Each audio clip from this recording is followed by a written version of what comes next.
सबको हरिओम। दादा भगवान, मीरा भगवान के अनगिनत शुक्राने, आप सबके भी शुक्राने और थैंक। लीलाएं मारे बांके बिहारी तेरी अदाएं।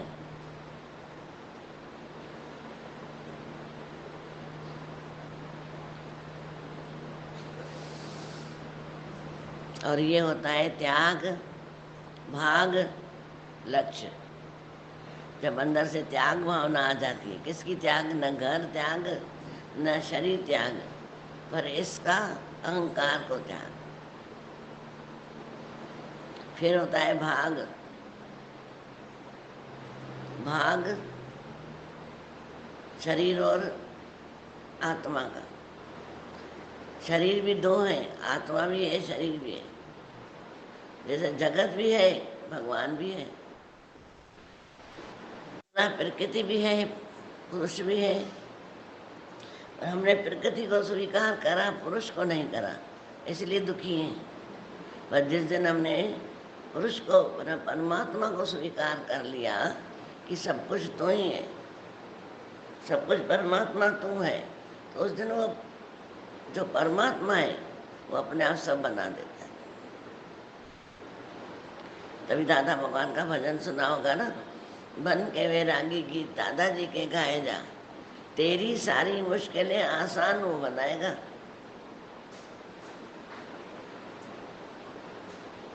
आसान बना देगा।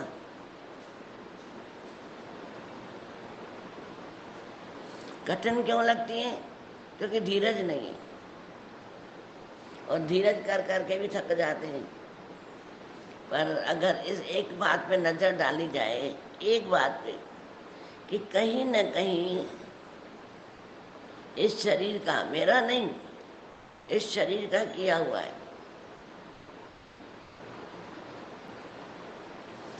जैसे कल भी चली हुए राजा ने गुरु को बोला मुझे भगवान दिखाओ। बोला हाँ, अपनी एड्रेस लिख के दो, कहाँ रहते हो, तुम कौन हो। राजा ने लिख के दे दिया। बोला अगर तुम्हारा नाम अभी बदली किया जाए तो तुम क्या समझोगे अपने आप? बोला मैं जैसा हूं वैसा ही होऊंगा,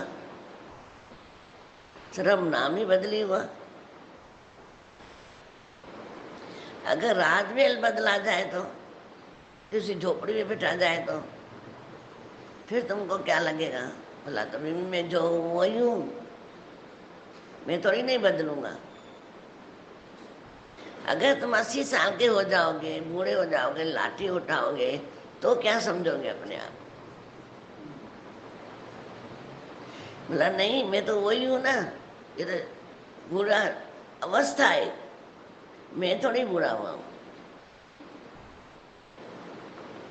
इसका मतलब है तुम अवस्थाओं में नहीं हो, नाम में नहीं हो, अमीरी गरीबी में नहीं हो, राजा फकीर में नहीं हो, मैं तुम अलग हो। बोला हाँ, नाम तो रोज बदलती होता है,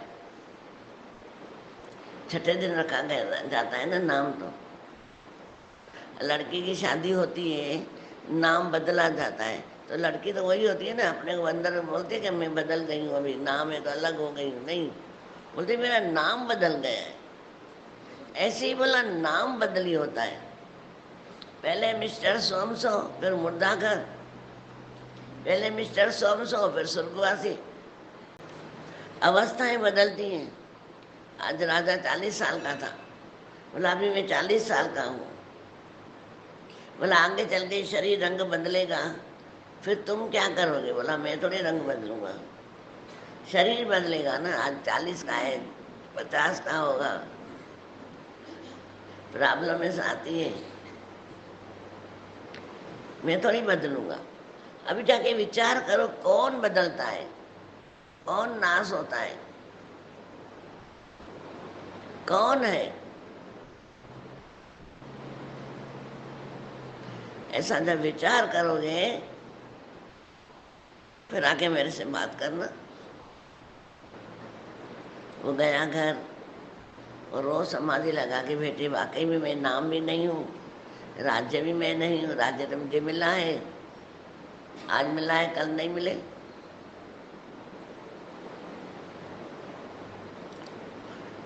शरीर की अवस्थाएं भी रोज चेंज होती हैं। जैसे समाधि लगाई और अंदर में भान होने लगा कि मैं कुछ अलग हूँ, मैं कुछ अलग हूँ, ऐसे करते उसकी समाधि जुड़ गई। जुड़ गई, जैसे ही जुड़ी तो लगा एक शक्ति है जो शरीर को चला रही है, उम्र को ढाल रही है। एक शक्ति है जो अमीर और गरीब बना रही है, खातों की है। जैसा खाता आता जाएगा वैसे करती जाएगी। आज अच्छा खाता है तो राजा बनाएगी, खराब खाता है तो गरीब बनाएगी। वह दोनों अवस्थाओं में मैं हूँ ही नहीं। जैसे राजा ने अपने साथ पढ़ाई की, फिर गुरु के पास आया, गुरु ने बोला हाँ यही असली है, ना मैं तन हूँ, ना मैं मन हूँ, न जगत हूँ, ये उपाधियाँ मिली हुई हैं, ये घर मेरा, ये मेरे, ये मेरे। पर जब अंत समय आता है कोई मेरा नहीं होता है। ऐसे नहीं होता है, खाली आया जगत में खाली हाथ जाएगा, क्या लेके आया बंदे, क्या लेके जाएगा, बोलने से नहीं होता है। तो ये पढ़ाई करनी है, रोज अपने आप को चेक करना है, मेरी अंदर की वृत्ति कहाँ जा रही है, किस में जा रही है, किस में जा रही है। अगर अपने प्राणबोध को स्वीकार करें। आज बेटी की शादी होती है, हम क्या करते हैं, मेरी बेटी का नाम न खराब हो, मेरा नाम खराब ना हो, तो बाहर से 4-4 लाख 5-5 लाख ले लेते हैं, 6 लाख।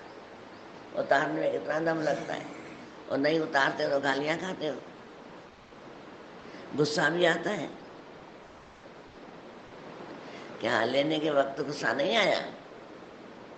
इससे अच्छा है, कल भी गीता भगवान की मैंने वाणी सुनी और वाकई में ये निश्चय वाली वाणी है कि जिसके भी बच्चे बैठे हैं तुम अपनी मेहनत करो, बाकी चिंता मत करो।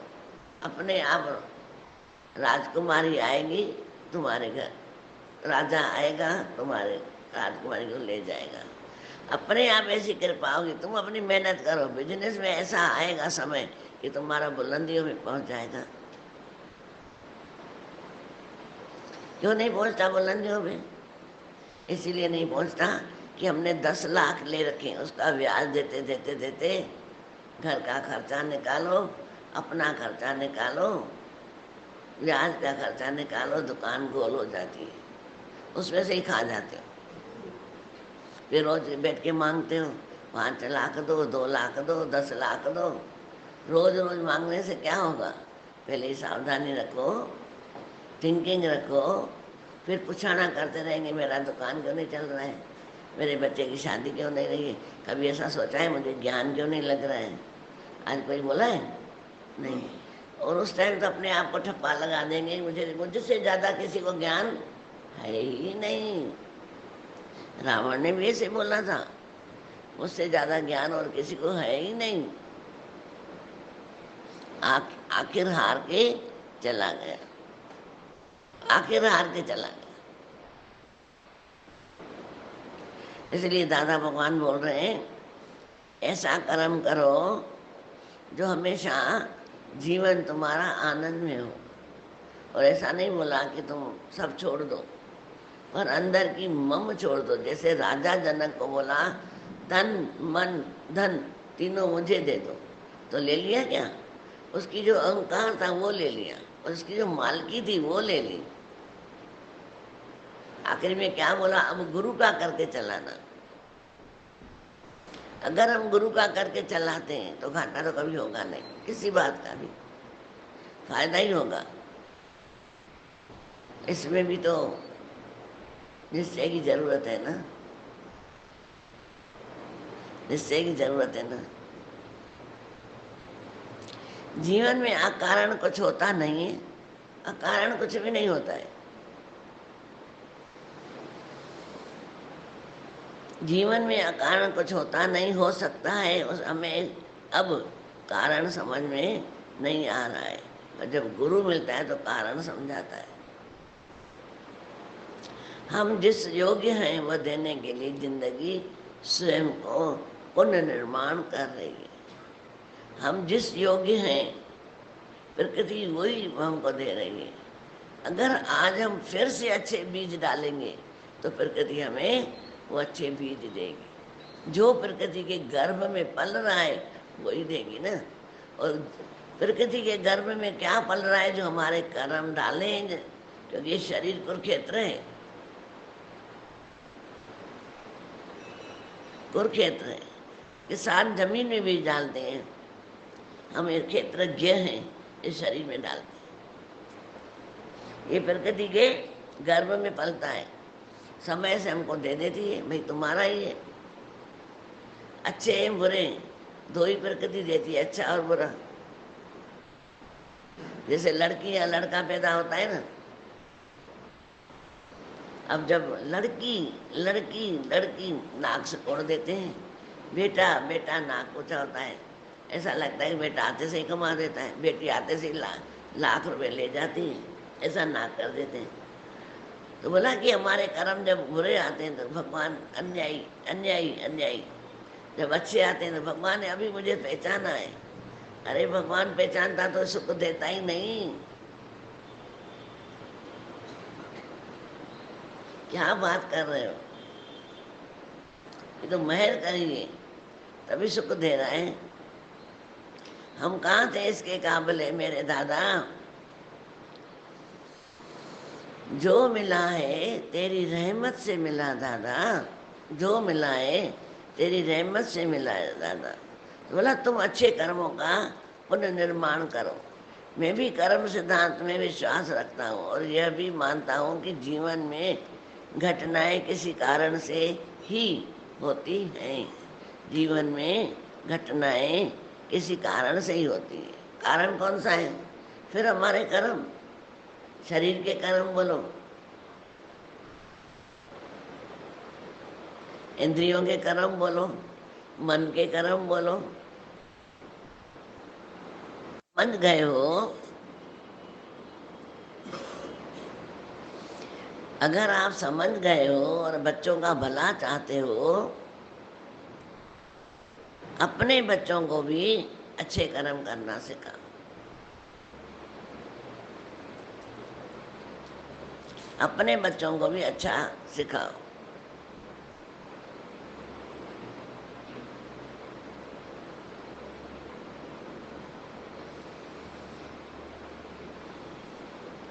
दुख में किसी का साथ मत छोड़ो। मेरा दुख में किसी ने साथ छोड़ दिया और मैं किसी का दुख में साथ नहीं छोड़ू। आज मैं नहीं छोड़ूंगा तो भगवान मुझे जरूर साथ देता है।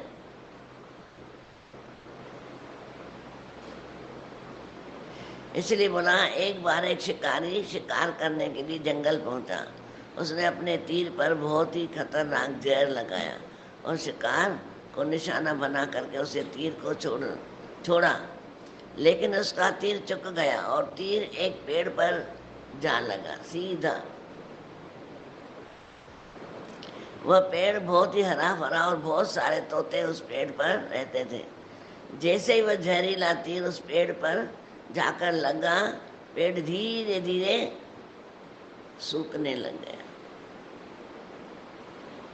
और उस पेड़ पर जो तोते रहते थे वह एक एक करके उस पेड़ को छोड़कर जाने लगे। उस बड़े से पेड़ के कोठर में एक बहुत ही बूढ़ा तोता रहता था, जो बहुत ही धर्मात्मा और अच्छे मन का था। तभी तोते उस पेड़ को छोड़कर जाने लगे थे, लेकिन वह बूढ़ा तोता जानता था। बूढ़ा तोता जाता था, दाना लेकर के आता और उसी कोठर में जाके रहता था, उसी पेड़ में, जहरीले पेड़ में। परंतु उस पेड़ को छोड़ने को तैयार नहीं था। बूढ़े तोते के साथियों ने कई बार आकर बोला, समझाया कि आप इस पेड़ को छोड़ दीजिए क्योंकि ये जहरीला पेड़ है, पर वो नहीं माना। और किसी दिन गिर भी जाएगा, चलो किसी और पेड़ पर चलकर रहते हैं। परंतु वह बूढ़ा तोता वहां से जाने को तैयार नहीं हो रहा था। अब एक बात देवराज इंद्र तक पहुंची, ये बात इंद्र तक पहुंची। उसे बताया गया कि एक तोता वो जिस पेड़ पर रहता है उस पेड़ पर एक जहरीला तीर लगने के कारण सूखने, गिरने और खत्म होने के समान है। इतना जहरीला तीर लगाया है उसने कि वो पेड़ अभी धीरे धीरे सूख गया है और अभी गिरने का खतरा है। और एक बूढ़ा तोता अभी भी वहीं पर रहता है, वह दाना लेकर आता है, वहीं पर रहता है, जबकि उस जंगल में बहुत सारे पेड़ हैं, लेकिन वह उसी पेड़ पर रहता है। बहुत सारे पेड़ हैं, उड़ सकता है ना, पर वो नहीं उड़ा। देवराज इंद्र प्रकट हुए और बूढ़े तोते से कहने लगे कि आप बहुत धर्मात्मा हैं, बहुत ही अच्छे मन के हैं, लेकिन आप इस पेड़ को छोड़कर किसी और पेड़ पर जाइए, क्योंकि ये पेड़ कुछ दिनों में चला जाएगा। तालाब के पास में बहुत से बड़े बड़े हरे भरे पेड़ हैं, कोटर है, उन पेड़ों पर फल भी लगे हुए, उन्हें वहीं पर तोड़ कर खा सकते हो, कहीं जाना भी नहीं पड़ेगा। परंतु आप यहाँ से चले जाओ, आप धर्मात्मा हो इसलिए मैं बोल रहा हूँ। तोता बोला, क्षमा कीजिए, इस पेड़ ने मुझे जीवन दिया है, शिकारियों से मेरी रक्षा की है, हर मौसम में मेरे साथ रहा है, ये कोटर मेरा घर है, यही मेरा घर है। क्योंकि पेड़ में ऐसा बना हुआ था, अंदर में घर बना दिया था अंदर। यहाँ से मैं पला बड़ा हूँ, इस पेड़ को मैं छोड़ कैसे सकता हूँ। इस पर संकट आया है, पेड़ पर संकट आया तो मैं छोड़ के चला जाऊं? क्या मैं छोड़ जाऊं? मैं ऐसा कभी नहीं कर सकता। देवराज इंद्र तोते को इस बात से बहुत ही प्रसन्न हुए। उन्होंने तोते से कहा, आपके इस बात से बहुत ही खुश हुआ हूँ। बात आई समझ में कि मैं आपसे बहुत खुश हुआ हूँ। जिसने पेड़ ने मुझे जन्म दिया, इतना बड़ा किया, शिकारियों से रक्षा की मेरी, आज मैं उसी पेड़ पर संकट आया तो छोड़ के चला जाऊं? अब तो हमसे तो जानवर पक्षी अच्छे हुए ना। हमारे किसी भाई को, किसी बहन को, किसी रिश्तेदार को संकट आते, मैं क्या करूं? मैंने ठेका लिया है क्या सबका? मैंने ठेका लिया है क्या सबका? अब यहाँ इंद्र देवता राजी हो गए, प्रसन्न हुए। उन्होंने तोते से कहा, मैं आपके इस बात से बहुत ही खुश हूँ, मांगो जो आपको मांगना है। इस बूढ़े तोते ने कहा, मुझे बस इतना मांगना है कि जिस पेड़ ने मुझे जन्म दिया, जहाँ से मेरा पला बड़ा हुआ, आप मेरा जन्म भूमि कह सकते हो, ये मेरी जन्म भूमि है पेड़, आप इसे फिर से हरा भरा कर दो, बस इतना सही है। अगर आप मेरे ऊपर मेहरबान हैं तो इंद्र, देवराज इंद्र ने अमृत से उस पेड़ को सींच दिया और पहले जैसा हरा भरा हो गया। अब वापस से उस पर पेड़ पर आकर के बाकी तोते रहने लगे। बूढ़ा तोता कुछ समय तक और जिंदा रहा, फिर उसकी मृत्यु हो गई, वह स्वर्ग में चला गया। और हमें भी इस बात की सीख है, जब भी किसी इंसान पर बुरा दौर आता है तो वह भीतरी मन से टूटा हुआ होता है, उसे किसी के सहारे की आवश्यकता होती है। अगर आप ऐसे समय में उसे छोड़कर चले जाएं, उससे बात नहीं करेंगे, मुंह मोड़ लेंगे, तो आपसे बुरा कोई नहीं होगा। क्योंकि आप किसी के सुख का साथी बने या न बने, लेकिन आपको सदैव किसी के दुख का साथी अवश्य बनना चाहिए। मुंह नहीं मोड़ना चाहिए। दोस्त से कभी मुंह मत मोड़ो, सगा रिश्तेदार है, जो तुमसे होता है वो करो, और कुछ नहीं है। मीठे शब्द तो बोलो, उसको आदत तो दो। अरे भगवान बैठा है, तुम क्यों चिंता कर रहे हो? भगवान बैठा है। अब सच्चाई में साहिब राजी हुआ ना, ये आदत तो दे सकते हैं ना सबको कि नहीं, गुरु बैठा है अच्छा करेगा, गुरु बैठा है अच्छा करेगा। तो आज नहीं तो कल हो गया ना तोते का अच्छा, हमारा क्यों नहीं होगा? क्यों नहीं होगा हमारा?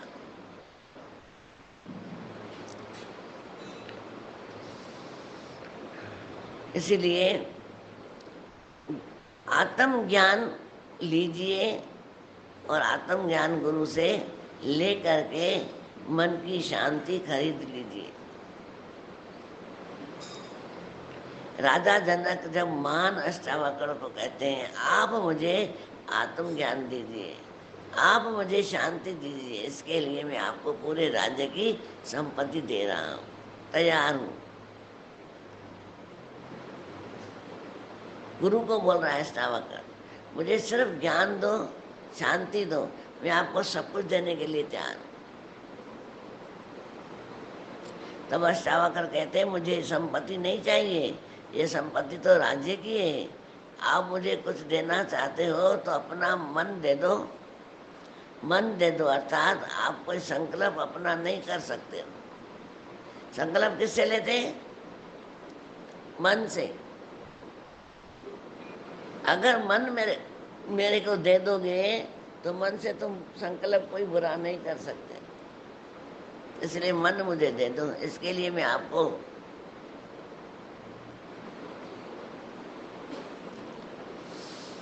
आप कोई संकल्प अपना नहीं कर सकते। 7 दिन के बाद अष्टावक्र उनका हाल चाल पूछते हैं। राजा जनक उसको उत्तर देते हैं मेरा मन तो आपके हवाले है और इसमें मैं बहुत ही शांति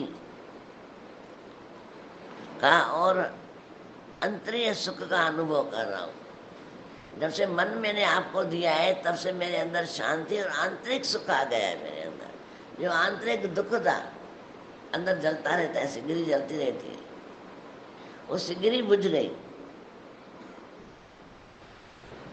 क्या होगा, कैसे होगा? ऐसा कोई दुनिया में नहीं है मुझे साथ देवे, पैसे दे देवे। अरे पैसे मांग रहे हो, भगवान बैठा है ना, और भगवान कभी भूखा नहीं छोड़ेगा, बिल्कुल नहीं छोड़ता भूखा। विश्वास रख लीजिए।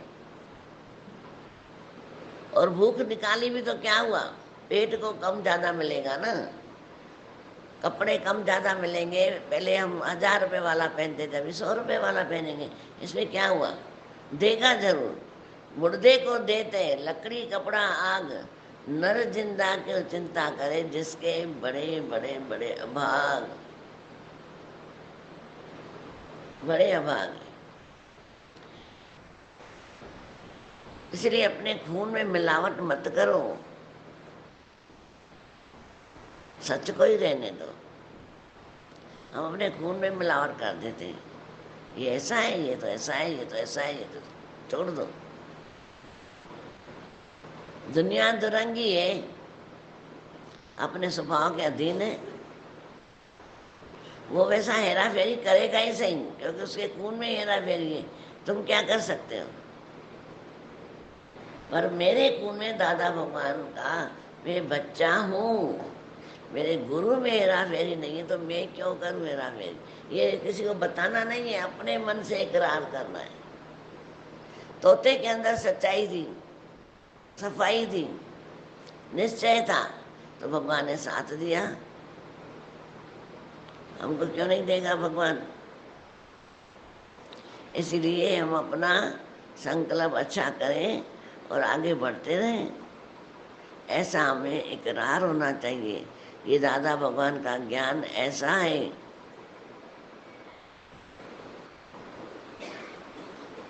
ये ज्ञान ऐसा है जो हमें एक रस रहने के लिए ये ज्ञान मिला है, एक रस रहने के लिए। हम जिस दिन एक रस रहते हैं ना, उस दिन आनंद आ जाता है। पर एक रस रहने के लिए भी दम चाहिए ना। सारा दिन मन फिर जाता है, रंगीला मन है, 1 मिनट में कैसा रंग होगा, 1 मिनट में कैसा। जैसे इंद्र का धनुष नहीं होता है 13 रंग वाला, हमारा मन भी ऐसा 13 रंग वाला है। सिंधी में बोले त्रिकालिया, त्रिकिला है, मनो हेरा फेरी वाला है। कितनी हेरा फेरी करेंगे? अपने से सच्चे बने, बस औरों को छोड़ो, अपने को सींचो सच्चाई से, अपने से सच्चे बनो। रोज अपने आप को बोलो करना क्या है तेरे को, जाना कहाँ है, जा कहाँ रहा है, तेरी मंजिल कहाँ है, कर क्या रहा है, अपने से बैठ के क्वेश्चन करो, उद्धार हो जाएगा। गुरु के ज्ञान से एक रस और शक्तिशाली बनते जाते हैं। यह मन मेरा है ही नहीं, यह मन मेरा है ही नहीं, ये मन मेरा मैंने गुरु को दे दिया है,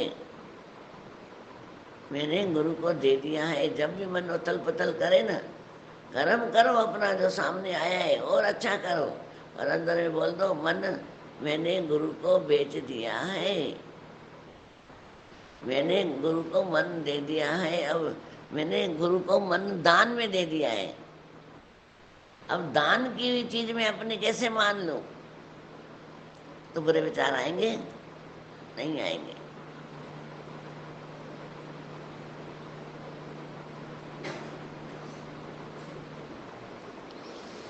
जब राजा जनक ज्ञान सुनता गया,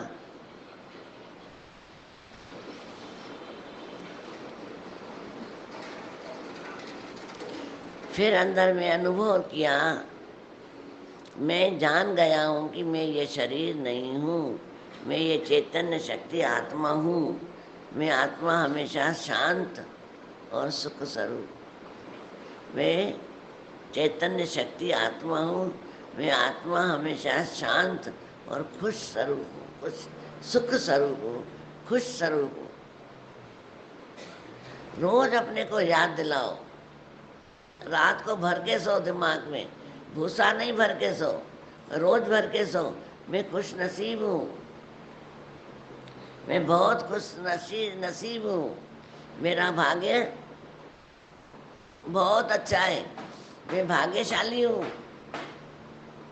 मैं आनंद स्वरूप हूँ, मैं खुश स्वरूप हूँ, मैं सच्चित आनंद स्वरूप हूँ, मैं ब्रह्म हूँ, मैं स्वस्थ हूँ, मैं स्वस्थ हूँ। देखो फिर कैसा अच्छा लग रहा है।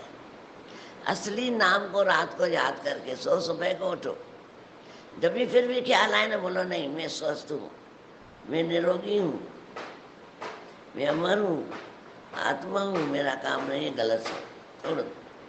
जब सुबह को उठोगे तुम्हारे अंदर परिवर्तन आ जाएगा।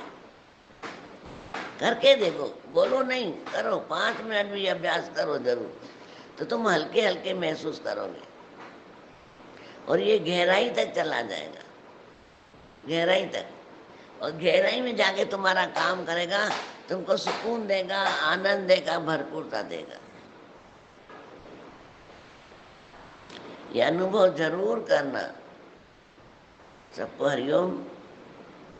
दादा भगवान, मीरा भगवान के अनगिनत शुक्राने, आप सबके भी बहुत शुक्राने।